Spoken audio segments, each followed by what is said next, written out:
जा रहे हैं एक्सरसाइज 8.1 क्वेश्चन नंबर 9। यहाँ पे हमें दिया है in triangle ABC right angle at B if tan A equals to 1/√3 find the value of. यहाँ पे हमें दो इक्वेशन दिए, इनके हमें वैल्यूज फाइंड करनी है। तो सबसे पहले तो हम जो जो दिए हैं उनसे उसे बना लेते हैं, बना लेंगे। तो यहाँ पे हमें सबसे पहले हम एक ट्रायंगल बना लेते हैं, जहाँ पे हमें जैसे दिए गए इन ट्रायंगल ABC हमें एक ट्रायंगल बनाना है जो होगा ABC।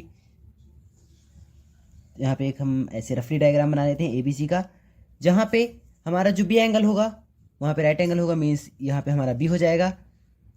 और उसके बाद हमें साइन A cos C इन सब की वैल्यूज भी फाइंड करनी है। तो सबसे पहले ABC हम इसका बना लेते हैं, तो A B यहाँ हो जाएगा एंड C। देन हमें यहाँ पे tan A की वैल्यू पहले से ही पता है, तो tan A equals to 1/√3 equals to जो हमारा tan होता है, जैसे मैंने आपको बताया कि tan जो जैसे सबके अलग अलग पैरामीटर्स होते हैं, बेस अपॉन हाइपोटेनस इस तरीके के, तो जो हमारा tan होता है उसका होता है परपेंडिकुलर अपॉन बेस, जो हमारा परपेंडिकुलर अपॉन बेस, या फिर हम इसको कह सकते हैं लंब बटे आधार। तो ये हमारा 1 जो हो जाएगा वो हमारा लंब हो जाएगा या फिर परपेंडिकुलर हो जाएगा, और जो हमारा √3 हमारा बेस हो जाएगा या फिर आधार। तो यहाँ पे हम इसकी वैल्यूज 1 एंड √3 ये हमारी दोनों की वैल्यूज हो गई। अब जो हमारा हाइपोटेनस या AB है इसकी वैल्यू फाइंड करेंगे, तो उसको हम PGT से फाइंड करते हैं। तो बाय PGT कहता है कि एल्टीट्यूड का स्क्वायर प्लस हाइपोटेनस का स्क्वायर, सॉरी यहाँ पे हाइपोटेनस है, बेस होगा, ये गलती से, प्लस बेस का स्क्वायर इक्वल्स टू हाइपोटेनस का स्क्वायर होता है। मतलब एल्टीट्यूड या फिर जो इसका परपेंडिकुलर होता है, दोनों एक ही चीज होती है। एल्टीट्यूड का स्क्वायर प्लस बेस का स्क्वायर इक्वल्स टू हाइपोटेनस का स्क्वायर। मतलब जो हमारा एल्टीट्यूड लंब का वर्ग प्लस आधार का वर्ग बराबर कर्ण के वर्ग के होता है। अब वैल्यूज पुट कर देते हैं। जो हमारा परपेंडिकुलर है मीन जो हमारा एल्टीट्यूड है वो हमें 1 दिया गया, तो यहाँ पे 1 का स्क्वायर प्लस बेस √3 इसका स्क्वायर इक्वल्स टू हाइपोटेनस का स्क्वायर मीन्स h का स्क्वायर। हमें h की वैल्यू नहीं पता मीन, तो हम इसकी जगह h ही लिख देते हैं। देन 1 का स्क्वायर करेंगे तो 1 हो जाएगा, एंड √3 का स्क्वायर करेंगे तो आ जाएगा 3 equals to h square. Then जो हमारा स्क्वायर है इसको इस साइड लाएंगे तो ये 4 हो जाएगा, जो स्क्वायर है ये इसके ऊपर चढ़ जाएगा रूट की तरह, मीन्स जैसे इधर साइड ये स्क्वायर है इसके इस साइड आएगा तो ये रूट हो जाएगा। तो h इज इक्वल्स टू √4, तो जो है h की फाइनल वैल्यू हो जाएगी वो हमारी आ जाएगी 2। जो अगर हम 2 का रूट हटाएंगे तो अंदर 2 × 2 लिख सकते हैं, जिससे एक 2 बाहर आ जाएगा। तो हमारी जो h की फाइनल वैल्यू आ गई वो हमारी आ गई 2। तो जो हमारी h की फाइनल वैल्यू थी वो हमारी 2 आ गई है, तो h की भी वैल्यू पुट कर देते हैं। देन अब हम आते हैं अपने इक्वेशंस में जिनको हमें सॉल्व करना है। यहाँ पे जो फर्स्ट इक्वेशन है वो हमारी sine A cos C plus cos A sin C, ये हमारी इक्वेशन है जिसको हमें सॉल्व करना है। सबसे पहले साइन A, साइन हमारा क्या होता है, जैसे हमारा इसका हो गया परपेंडिकुलर अपॉन बेस, उससे जो हमारा साइन होता है उसका हमारा होता है perpendicular upon hypotenuse, means perpendicular upon hypotenuse.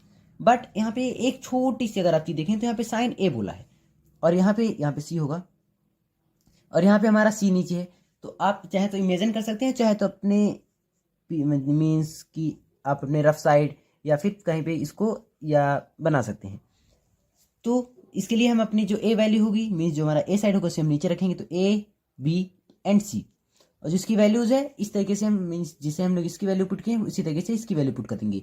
जैसे AB हमारा 1 था तो यहाँ पे 1 हो जाएगा AB, AC हमारा 2 था तो ये 2 ही रहेगा, और जो हमारा BC था वो √3 तो ये हो जाएगा √3। अब इसके बाद हम फाइंड करते हैं अपना साइन A की वैल्यू। तो जो हमारे साइन A की वैल्यू है वो हो जाएगा perpendicular upon hypotenuse, perpendicular upon hypotenuse या फिर लंब बटे कर्ण। तो जो हमारा लंब होगा ये हमारा इसका हम लेंगे क्योंकि साइन A है, यहाँ पे हमारा A है, A नीचे होना चाहिए, तो यहाँ पे हमारा जाएगा √3, जो हमारा परपेंडिकुलर या लंब है √3 है, अपॉन हाइपोटेनस, हाइपोटेनस मीन्स 2, तो √3/2 ये हमारी आ गई साइन A की वैल्यू। अब cos C की वैल्यू हम इससे फाइंड करेंगे, cos C इसकी वैल्यू हम फाइंड करते हैं। cos जो हमारा होता है base upon hypotenuse, base upon hypotenuse, sorry hypotenuse C होगा, तो बेस अपॉन हाइपोटेनस होता है, लेकिन इसमें हम ये वाला ट्रायंगल लेंगे क्योंकि यहाँ पे भी C है और यहाँ पे भी cos C बोला है, इसलिए वो ट्रायंगल लेंगे जिसमें C नीचे है। साइन A था इसलिए हम वो ट्रायंगल लिए जिसमें A नीचे था। देन अब जो हमारा cos होता है वो होता है हमारा बेस अपॉन हाइपोटेनस, या फिर हम इसको आधार बटे कर्ण भी कह सकते हैं। तो उसकी वैल्यूज पुट कर देते हैं cos C मीन्स इस वाले ट्रायंगल के हिसाब से। तो जो हमारा बेस होगा या आधार होगा √3 हो जाएगा अपॉन 2 मीन्स ये हाइपोटेनस, दोनों इसका हाइपोटेनस और इसका हाइपोटेनस दोनों का सेम ही है, 2 हो जाएगा। ये हमारा साइन ए एंड कॉस सी, इन दोनों की वैल्यूज हो गई, ये दोनों वैल्यूज, प्लस अब हमें कॉस ए की वैल्यू फाइंड करनी है, कॉस ए हमें इसकी वैल्यू फाइंड करनी है। कॉस ए की वैल्यू वही रहेगी, बट मीन्स जिसका पैरामीटर है बेस अपॉन हाइपोटेनस ही रहेगा, लेकिन इसके लिए हम ये वाला ट्रायंगल लेंगे, क्योंकि यहाँ पे हमें कॉस ए बोला है या यहाँ पे कॉस ए बोला है, तो हम वाला ट्रायंगल लेंगे जिसमें ए हमारा नीचे रहेगा।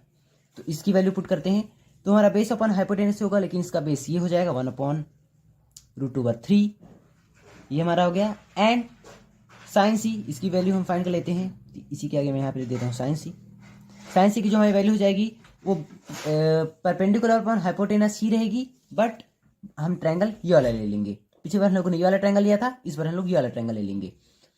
तो perpendicular means 1 upon hypotenuse means 2, तो आ गई हमारी 1/2। साइन सी की वैल्यू हमारी 1/2 एंड कॉस सी की वैल्यू हमारी आ गई 1/2। तो यहाँ सॉरी यहाँ पे 2 होगा, गलती से थोड़ी मिस्टेक हो गई, यहाँ पे 2 होगा, क्योंकि ये हमारा हाइपोटेनस यहाँ पे मुझे लिखना था, इसका भी हाइपोटेनस 2 ही है, तो दोनों का 2 है, या मैंने गलती से √3 लिख दिया था, यहाँ पे 2 होगा। अब जिसमें जितनी हमें वैल्यूज चाहिए थी सब, अगर हम फर्स्ट इक्वेशन को देखें तो हमें साइन ए की वैल्यू चाहिए थी जो हमें मिल गई है, हमें कॉस सी की वैल्यू चाहिए थी वो भी हमें मिल गई है, हमें कॉस ए की वैल्यू वो भी मिल गई है, एंड हमें साइन सी की वैल्यू चाहिए थी वो भी हमें मिल गई है। और अगर हम सेकंड इक्वेशन में देखें तो उसमें भी हमें यही सारी वैल्यूज चाहिए थी, mean sine A, cos C, cos A और साइन सी, तो ये सारी वैल्यूज भी हमें मिल गई हैं। अब इसके बाद हम इक्वेशन लेते हैं और उस इक्वेशन को सॉल्व करना शुरू करते हैं। फर्स्ट इक्वेशन लेंगे जिसमें हमें दिया साइन ए, तो हम साइन ए की वैल्यू पुट करते हैं, तो हो जाएगा √3/2, कुछ नहीं मीन्स मल्टीप्लाई है, तो यहाँ पे मल्टीप्लाई का साइन लगा देते हैं। Then cos C, cos C की हमारी वैल्यू है √3/2 प्लस कॉस ए जिसकी value 1/2 and multiplied by sine C, sine C की वैल्यू 1/2, ये हमने वैल्यूज पुट कर दी। अब इसको और फर्दर सॉल्व करते हैं, तो यहाँ पे आ जाएगा जब √3 एंड √3 का मल्टीप्लाई होगा 3 आ जाएगा, 2 2 जा 4 प्लस 1 1 जा 1 ही होगा एंड 2 2 जा 4। जब हम लोग इसको और सॉल्व करेंगे 3 + 1 मीन्स 3 + 1/4 हो जाएगा, दोनों में 4 कॉमन है, या फिर जो दोनों का जो डिनोमिनेटर है सेम है, तो इसका एलसीएम भी 4 आ जाएगा, तो हो जाएगा 4/4, और जब इसमें कट आउट करेंगे तो आ जाएगा यहाँ पे 1। तो जो हमारी फर्स्ट इक्वेशन थी ये इक्वेशन हमारी सॉल्व हो गई, जिसका आंसर आ गया है 1। यहाँ पे भी ये फर्स्ट इक्वेशन हमारी कंप्लीटली सॉल्व हो गई है। अब हमें सॉल्व करना है सेकंड इक्वेशन, तो इस पेज में इसमें जगह नहीं, तो मैं दूसरे पेज में सेकंड इक्वेशन को सॉल्व करता हूँ। तो सेकंड इक्वेशन को यहाँ पे सॉल्व करेंगे। अब सेकंड इक्वेशन में हमें ये कॉस ए, तो कॉस ए की वैल्यू है 1/2, यहाँ पे लिख देते हैं 1/2। देन अब हमें यहाँ पे कॉस सी की वैल्यू फाइंड करनी है, तो कुछ नहीं मीन्स मल्टीप्लाई, और कॉस सी हमने निकाला है √3/2 minus sine A, sine A means √3/2 multiplied by sine C means 1/2। अब जब हम इसे फर्दर सॉल्व करेंगे तो यह आ जाएगा √3 का 1 से मल्टीप्लाई करेंगे तो √3 आ जाएगा, 2 2 जा 4 माइनस √3 का 1 से मल्टीप्लाई किए √3 एंड 2 का 2 से मल्टीप्लाई कर देंगे तो आ जाएगा 4। देन √3 में अगर हम √3 को सब्सट्रैक्ट कर दें तो हमारा आ जाएगा 0। ये हमारी सेकंड इक्वेशन थी।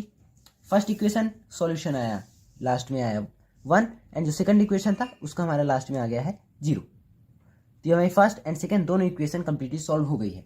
अब मैं आपको एक यहाँ पे काफ़ी कुछ मैंने मतलब ऊपर नीचे लिख दिया है यहाँ वहाँ, तो मैं आपको एक बार बता देता हूँ कि आपको अपने नोट्स में या जब आप एग्जामिनेशन जो आपकी कॉपी होगी इसमें आपको किस तरीके से लिखना है।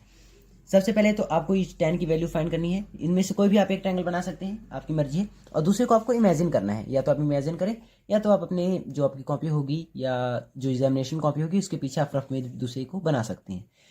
तो सबसे पहले tan की वैल्यूज हम लिखेंगे और उसकी वैल्यूज से हम इस ट्रायंगल की वैल्यूज को फाइंड करेंगे कि बेस क्या है एंड हमारा परपेंडिकुलर क्या है।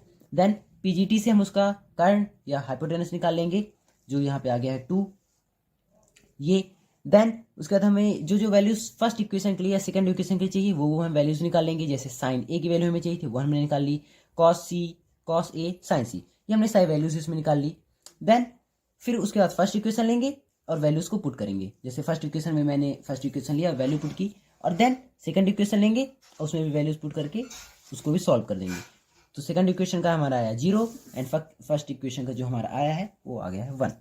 तो इसी के साथ एक्सरसाइज 8.1 का क्वेश्चन बनाना खत्म होता है। तो अगर आपको वीडियो थोड़ी भी अच्छी लगी हो तो इस वीडियो को लाइक कीजिए और मेरे चैनल को सब्सक्राइब कीजिए। ताकि आने वाली अगली वीडियोस की नोटिफिकेशन आप तक पहुंचती रही। Okay, thanks for watching, bye bye.